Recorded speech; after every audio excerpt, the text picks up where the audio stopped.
welcome all. It's wonderful to have such a good crowd. We have attendees from across North America as well as further abroad.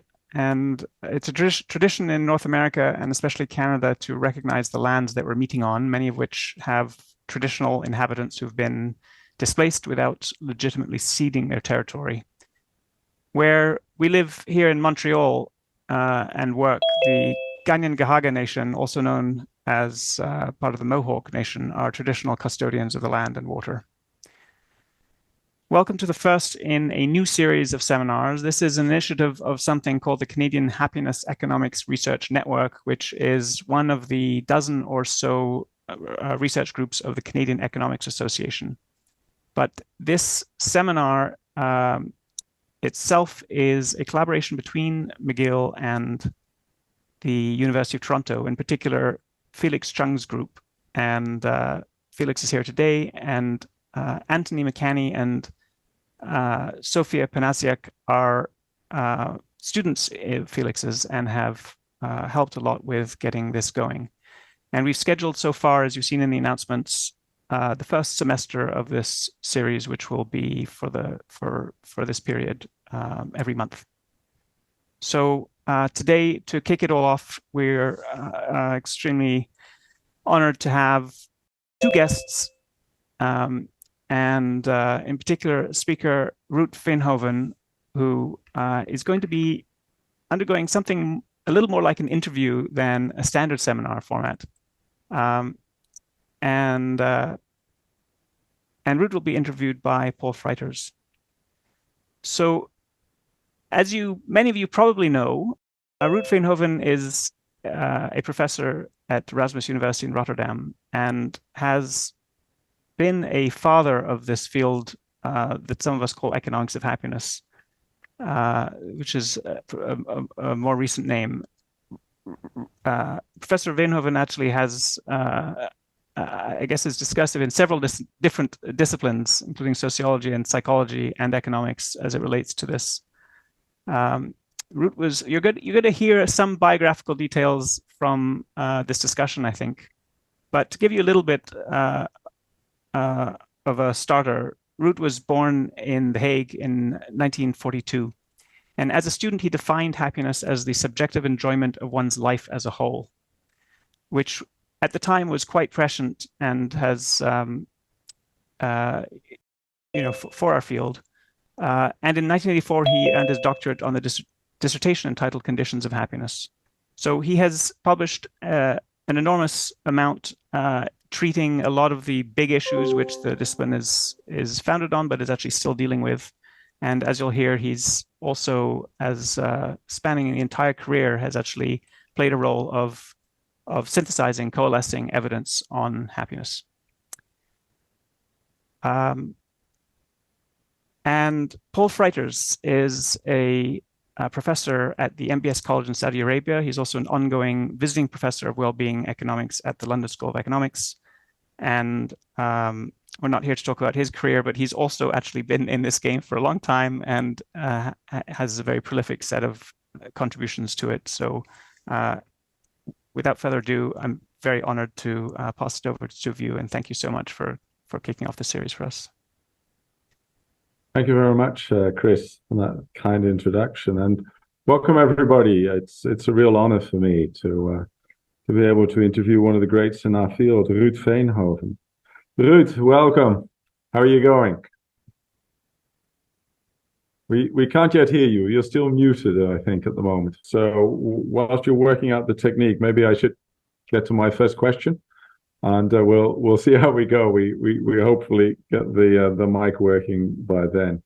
So Ruut indeed has a very long ancestry in the field, and when looking up just the many hundreds of things that Ruut has written on it, I noticed that his first article was written in the year I was born, 1970, and it was in a Dutch field, and it sort of defined what Ruut has done ever since, in that he takes an empirical approach to the field of happiness, is very interested in what people before him has written.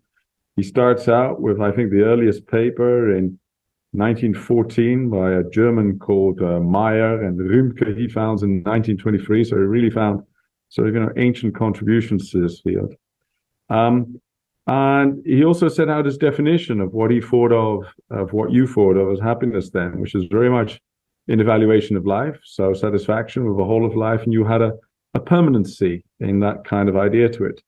So let me start out by asking you, Ruut, what was sort of the draw of this whole concept of happiness then? You were a young man. You must have been working on this from about the age of 25. That's early to get into that kind of gig. So what was the drawing card at that age? We can't hear you. Oh. Yes, I don't know what you told me in the meantime. I've been ringing your praises, Ruut. So okay, well, too bad I couldn't hear. Oh, I'm sorry. Well, let me speed up the first question. So at age 28 or 27, so the same year I was born, you wrote your first paper on happiness. And you sort of set out the main themes that you've stuck to ever since. So more than 50 years, you've been consistent, which is remarkable. And so the first question is, well, what drew you to your sort of conception of happiness then, which you essentially defined as a kind of a permanent state of life satisfaction? What drew you to that way of seeing things? Yeah, well, in my time, there was a call for well-being. So people said we have enough wealth and now we must have well-being. And then the question was, what was well-being? Well, and I discovered that what was mentioned as well-being were public goods, libraries, sporting fields. Nothing wrong with that, but not much different from wealth.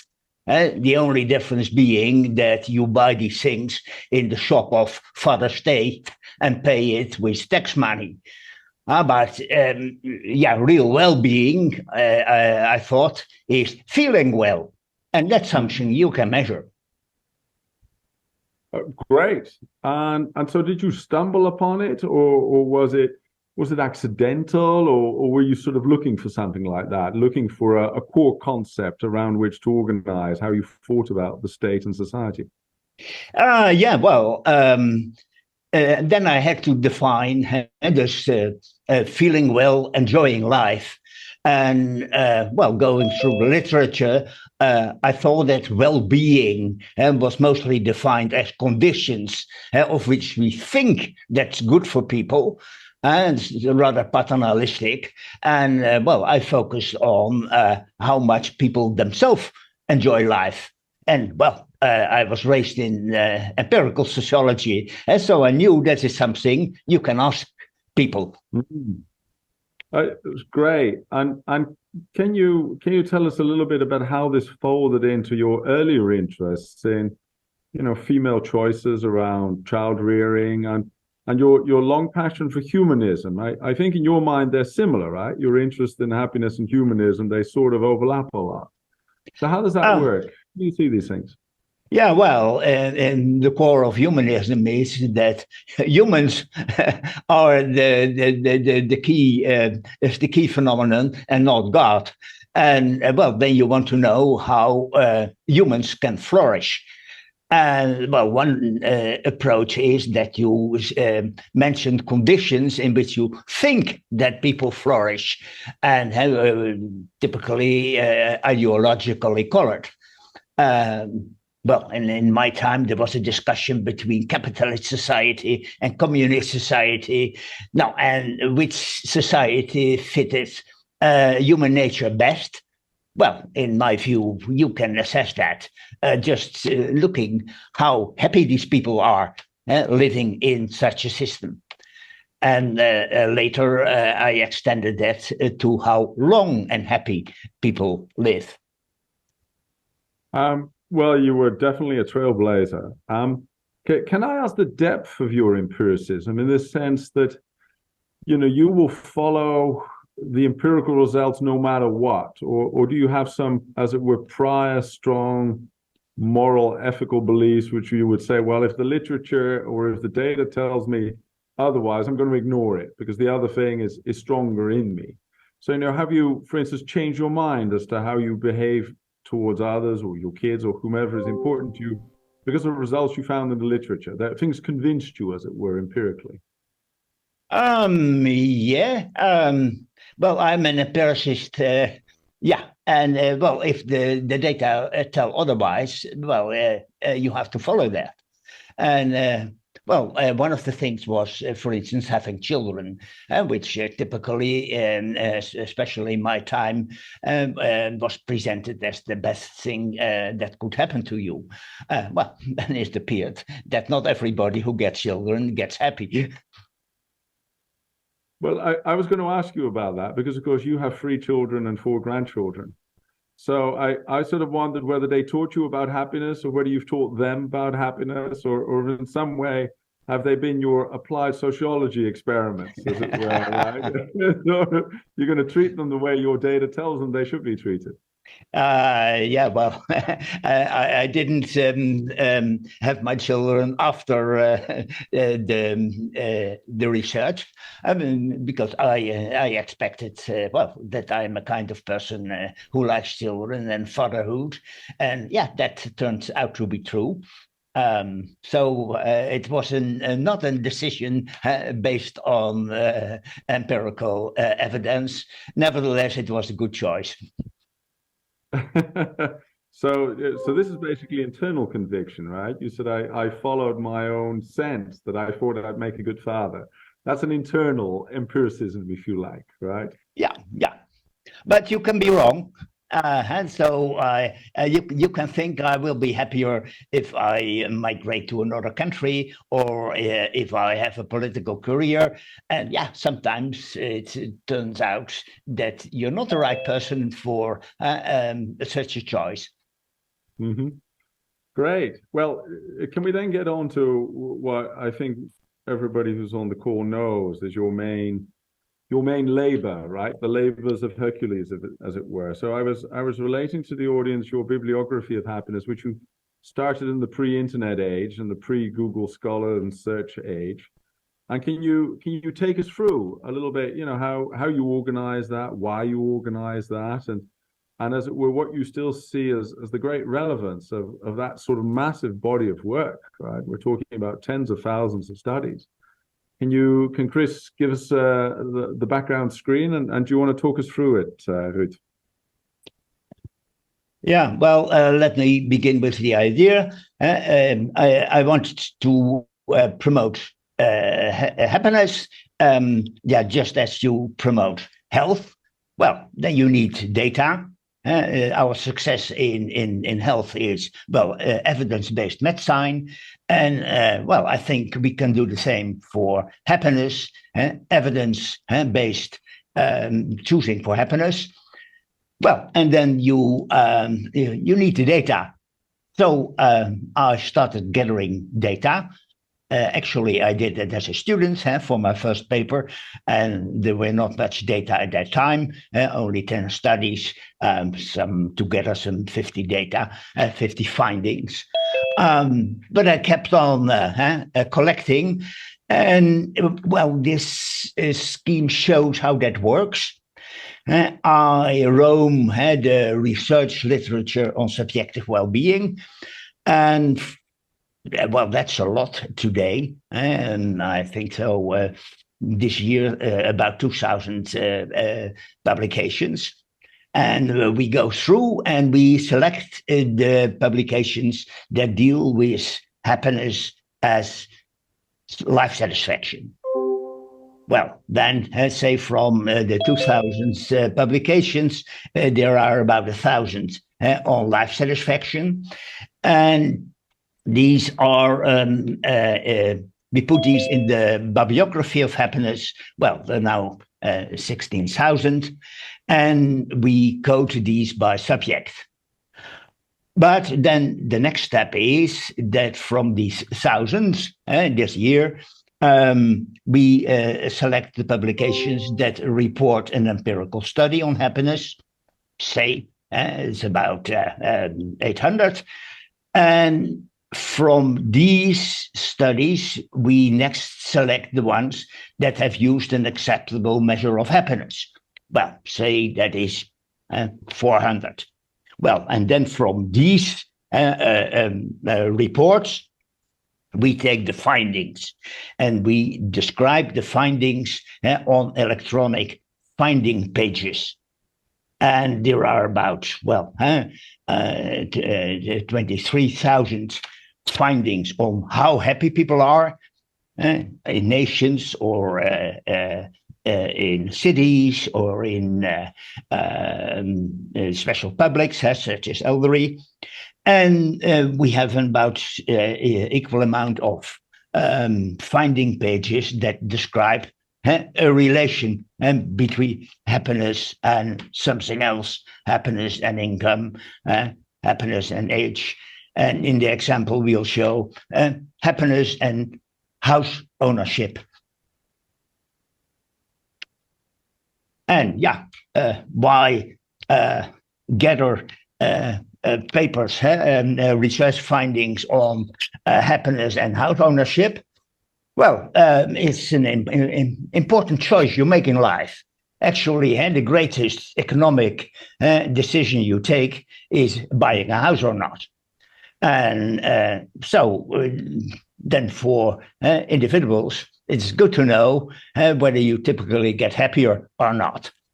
And it's also interesting for policymakers if we want to foster greater happiness for a greater number. And it appears that people are typically happier when they have a house of their own. Well, then you support private house ownership.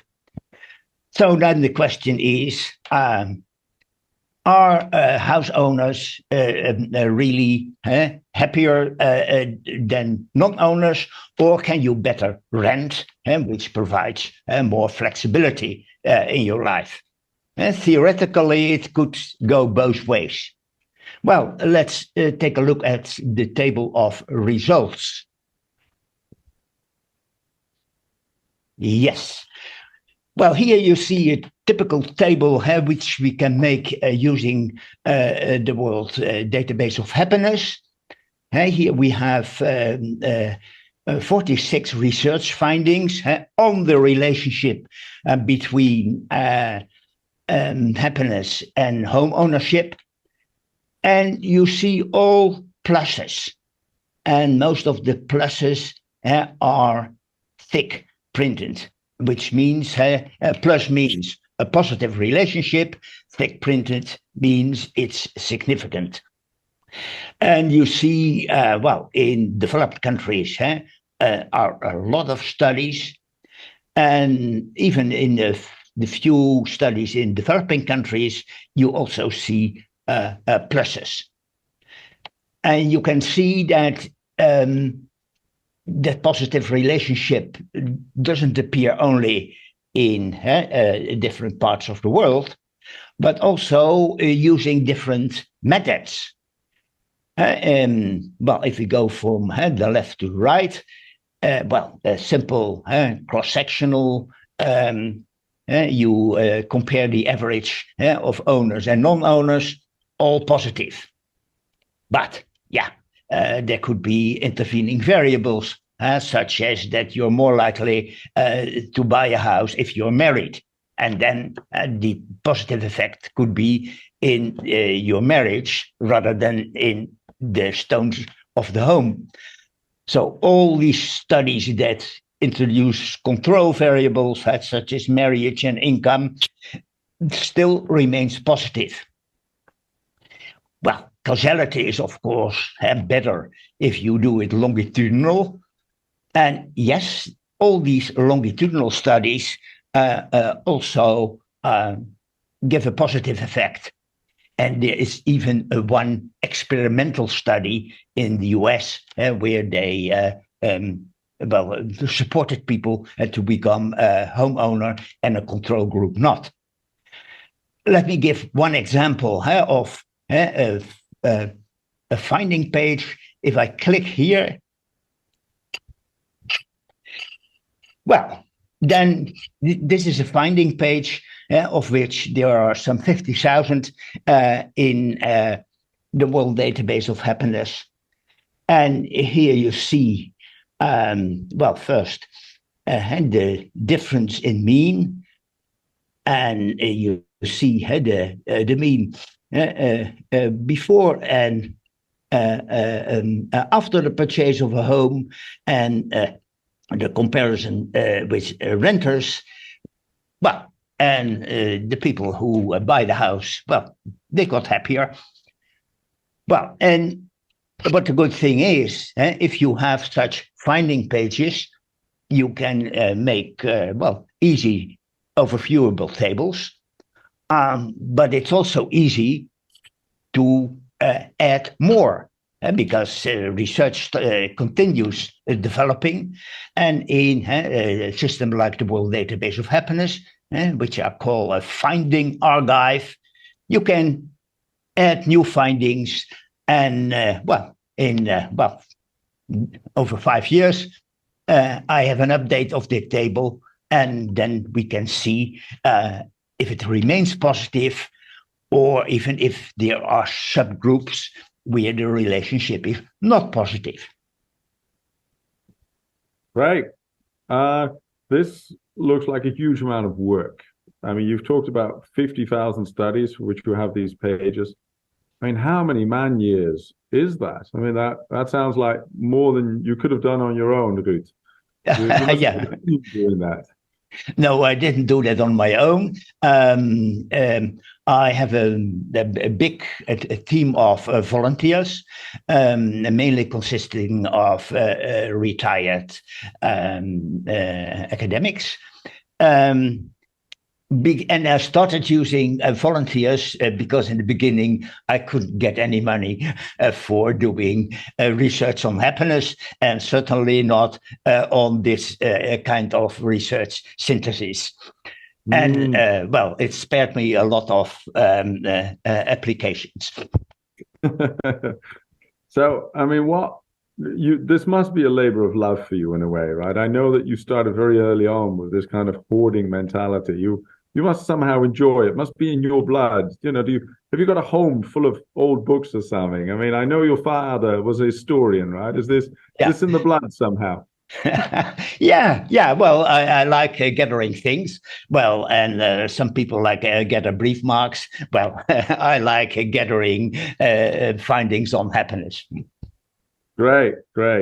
Now, will this be continued? Because when I was thinking about, how to continue this into the modern age, I was thinking of some way of automatizing this, right? I thought almost of training an AI into sort of, your avatar, a Ruut Veenhoven AI, but I would need to train it not just with what you accepted in your database and what you did with it, but also with all the things you rejected. So in a way, by year, I don't just need the winners that made it into your database, but also all the rejects. So to sort of that would allow, hopefully, an AI to learn what it's like to be Ruut Veenhoven and then continue you at higher speed in the future. Are you set up for that? Would you like that? I would like it, but I think it will happen after my time. Still, it's difficult in order to assess whether it is about happiness in the sense of life satisfaction. And my definition, well, that requires close reading of the text and often also close reading of the questions used in surveys. But in principle, a system could be trained to do that. It will be more difficult to train a system to summarize the findings. In theory, it will be possible, but I think that needs another generation of artificial intelligence. I know, yes, I wouldn't know how to do it either, but I'm sure somebody smart and young looks at this and think, I can do this. And would you have that data available? So not just is this data, this whole biography available, including, as it were, the extra data needed to learn how to do it, right? Which is all the rejected studies, if you like. Have you got that somewhere? Can people just download that? Where could they find that if they were interested? Well, they can find part of the rejects that are publications on happiness as life satisfaction, but that did not report a study that used an acceptable measure. But still, these publications can be found and on Subject. I'm in the end of my days, so pretty soon I will close the database, and and well, that will be version 1. And well, colleagues are welcome to work on that basis, version 2. Well, everything is available. And the whole database and the instructions how to use it are available at Erasmus University. And so the library, university library, will host it, and the last version of the website will be maintained. Mm-hmm. And on that version, you can see how to proceed and well, make your own variant for the future, and hopefully supported by EA. Exactly.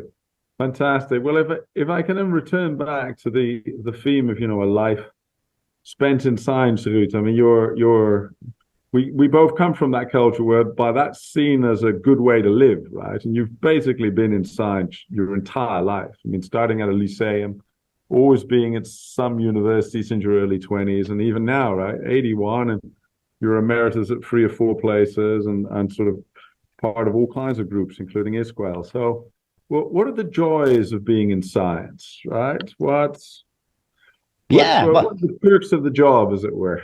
Well, one of the joys is well, that you're your own boss, and that you can follow your interest.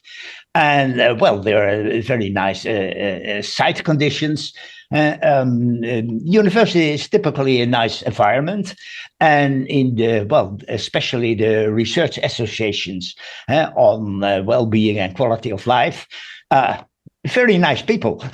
And I also like well, to help students. And I also enjoy that, well, this topic receives a lot of media attention, and well, it's good that you not only produce articles, but yeah, also can make it public. And well, and I've seen in the course of time that well, happiness has become a common topic that, well, also people in planning their life take into account more than they did before. And also in the political field, it's becoming a topic. I wouldn't say a main topic, but still something that is considered. No, exactly. I mean, when you started out, particularly among economists, you know, this must have been seen like the work of the devil, right? How can you possibly trust people when they say something about their own life? I mean, how did you weather that storm? Things must have been really tough sometimes for you.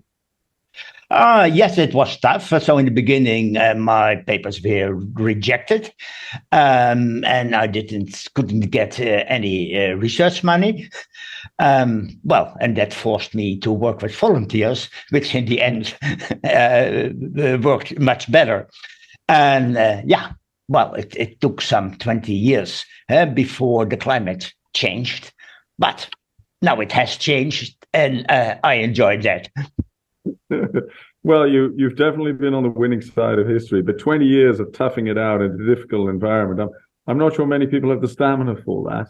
So it does bring us to the question of, you know, sort of intellectual romanticism. In a way, you must sort of live off hope in that way, or enjoy being a rebel. You know, is there something Che Guevara intellectually romantic about all this social activism that you have engaged in?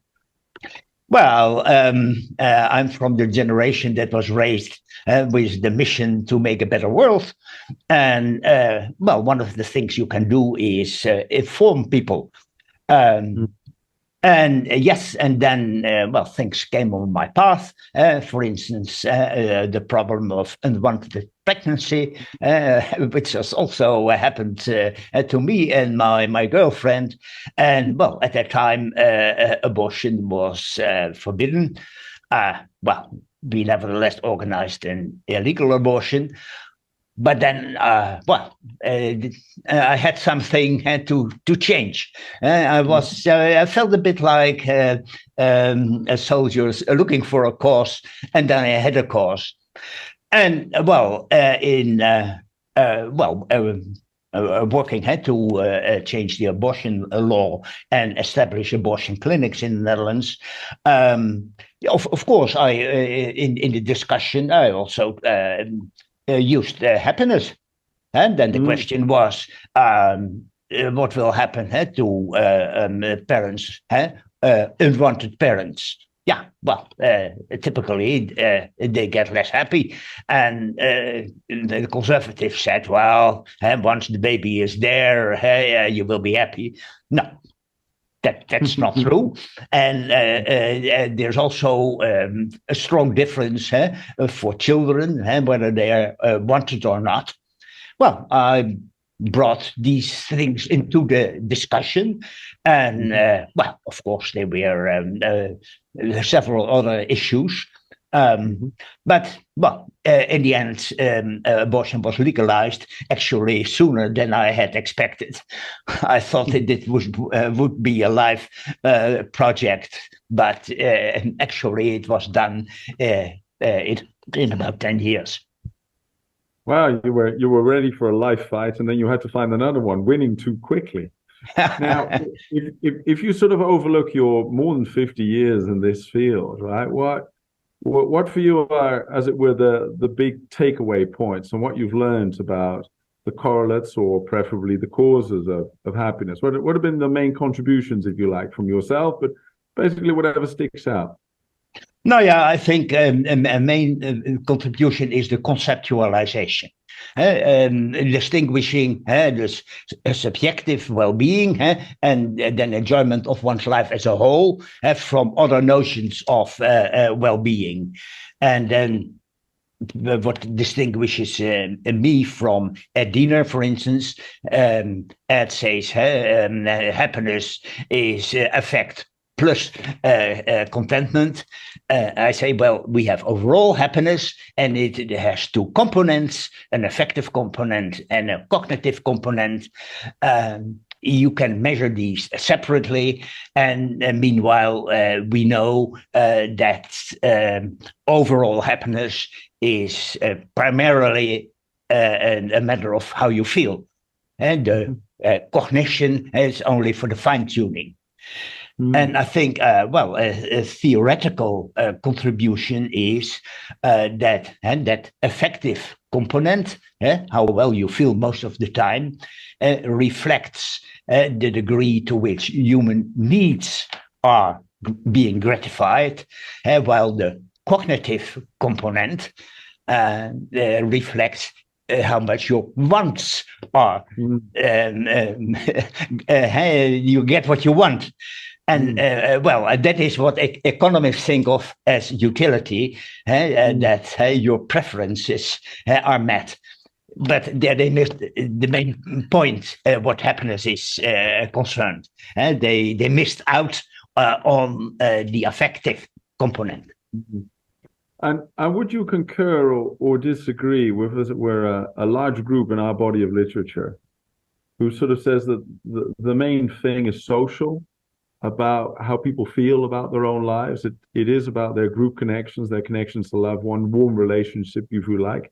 Are you in, which is slightly different from basic needs. With basic needs, we often think of, food and shelter and this and that. It's slightly different from family and friends.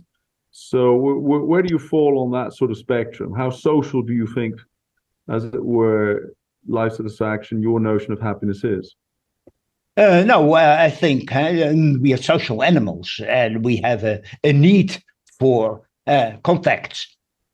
And for that reason, that's solitude in jail, is punishment. And so in that respect, I think, yes, if in a society where these social needs are met, then people are happier. And actually you see that also if you compare across countries. For instance, in countries where people have little contact with family or few friends, people are less happy. But if we focus on relationships, we easily forget the big context. And I think the most important discovery is that happiness differs very much across countries, across cultures. And and what also appears that people are happiest in the most modern societies. And this is a point of difference with my colleagues from sociology, who tend to bemoan the miseries of modern life, but they forget that we not only live longer in modern society, but also much happier. In my view, the conditions of modern society, fit fairly well with human nature as it developed in hunter-gatherer conditions. Yeah, I think we agree on that, and you're right. This is really contentious. We like to think of other countries as the noble savages, but it's not the case, is it?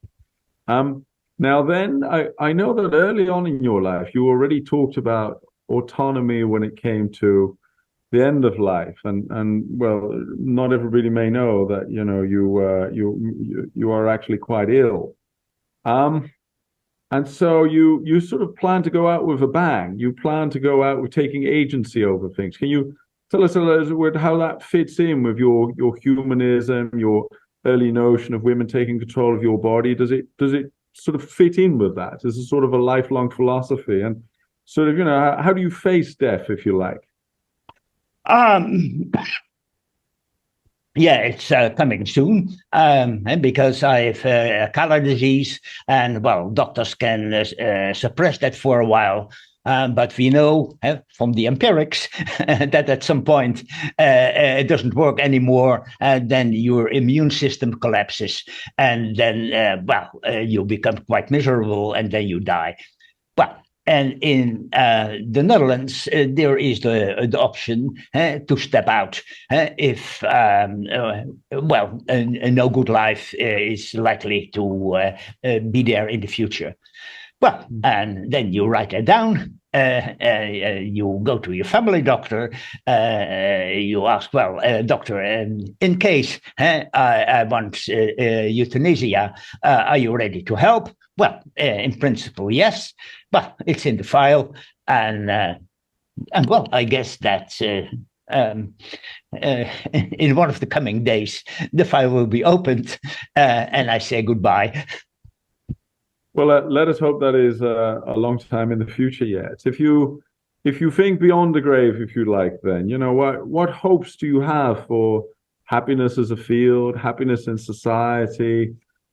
Sort of the larger, what I would think of as stream as history that we are both part of, and that really has been ongoing for centuries. I see this as something that has preceded both our births and will precede both our deaths, Ruut. What do you hope of that field? Where do you hope it's going? What do you think its role could be in society? What would you like to see happen in this field?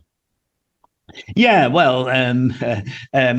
hope to be part of the Enlightenment, which started a long time ago, that we succeed in creating greater happiness for a greater number. And that we know now from the data that the receipt is not as presented in Brave New World, that we be genetically manipulated and that we have drugs. No, it appears that if we create conditions in which people can choose a way of life that fits them, and in education, we train them to make informed choices, then people can be a lot happier. And doctors help to make that we live longer, and then we live longer and happier. And that is not only the end of a fairy tale, but that can be reality. Actually, it is already reality, because we live now longer and happier than ever in human history. We can fully, and I I was reminded of your phrase when you say conditions for happiness, because I encountered that very phrase in your first paper on happiness in 1970. You already speak of the condities voor geluk, the circumstance for happiness. So it sounds very much like sort of an American preamble to the Constitution view of happiness. It's sort of inalienable rights, and it's not the job then of the government to provide the means of happiness, but to provide the conditions of happiness. Is that how you see it? Very much. Yeah. Okay. Yeah. Well, and I hope that my findings help them to identify these conditions. Well, our Northern American listeners should be very pleased at that. And with that, I want to thank you, of course, for a great set of answers and interviews. And we do have 10 minutes left for, there's just been a question. So, Chris, can you read it out? I see. I was expecting you to instead, but that's just fantastic, Ruut. Thank you very much. I noted your comment on the nature. Now I don't remember the exact words. The nature of happiness being different across countries and cultures, and I wondered whether you can say any more on how you think we should think about the international comparisons that have a lot of prominence in the field, and how we should approach intercultural data on happiness and life satisfaction. Well, in my view, happiness is universal, as universal as a headache. What is culturally different is what we think that make you happy. And likewise, on a headache, well, in the West, we tend to think that something is wrong with the neurons in our brain. And in other cultures, they may think that there's a ghost in your head. But still, the experience of headache is universal. And so is the experience of enjoying your life. Still, there are measurement problems. Because if you measure that using self-reports, they are different in some cultures. They seek the extremes. In some cultures, you shouldn't say that you are happy because you believe that God wants you to suffer in life. Well, these that cultural measurement bias exists. And I tried to find out how big it is. And in my estimation, it is about, at best, 5% of the differences in happiness, average happiness across countries. We see about 5% is due to measurement error. Well, that is not too bad. Great. Shall I then read the other questions, Chris? Sure. Okay, now here's a question from Anthony McCanny. He says, Ruut, thank you so much for sharing your thoughts. You've laid out a great vision for what the field of well-being and happiness can bring. What do you see as the major challenges in the field that we need to currently overcome? A major challenge is to find out what works for whom. In the beginning, we tried to find the universal laws of happiness. And yes, there are quite a few, but still there is a lot of variation. If I take the example of having children or not, on average, most people get a bit less happy if they enter parenthood. But if you split out and compare highly educated women with low educated, well, then you see that the high educated lose quite some happiness, but the low educated gain. And if you add psychological characteristics, then high educated and neurotic, then you can still have children, but the loss of happiness is greater. Well, and that's all good things to know. And even if you are highly educated and neurotic, you can still say, well, I do it. Like some people say, well, I know that climbing mountains is dangerous, but I like it. I take the risk. But then you make an informed choice. Well, and I think the challenge for the future is to map all these moderating conditions. And these will also change over time. So you're never ready. You must keep on investigating.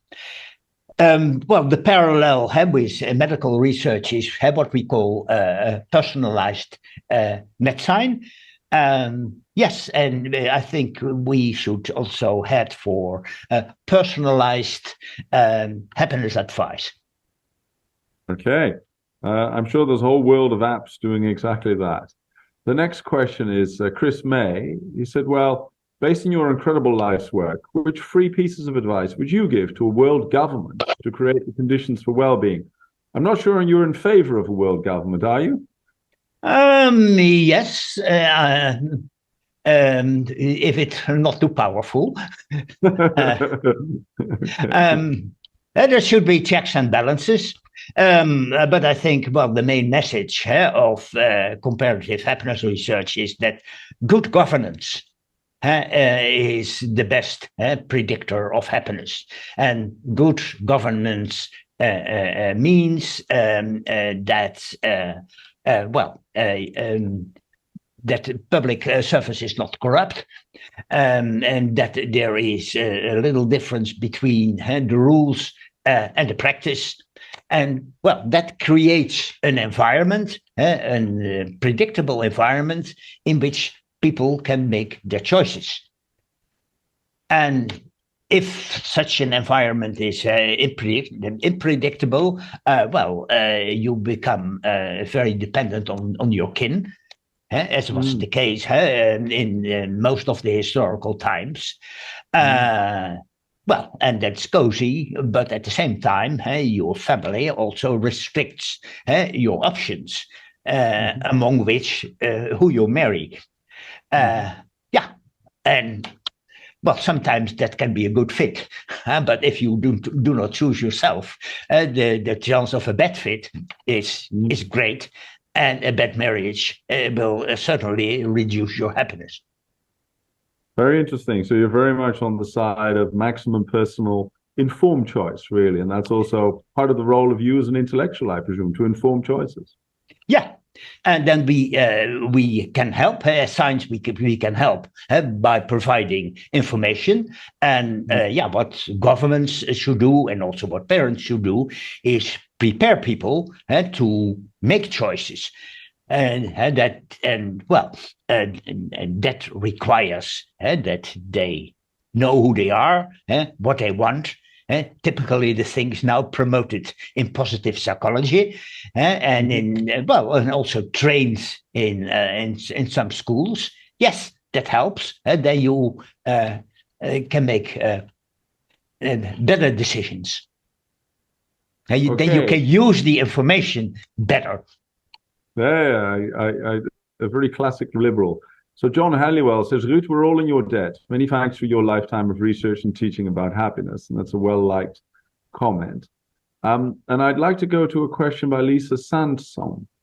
And she asks, curious if happiness might be a function of fitting into one's social context. So happiness is different in different regions, in part because the social norms are so different in different regions.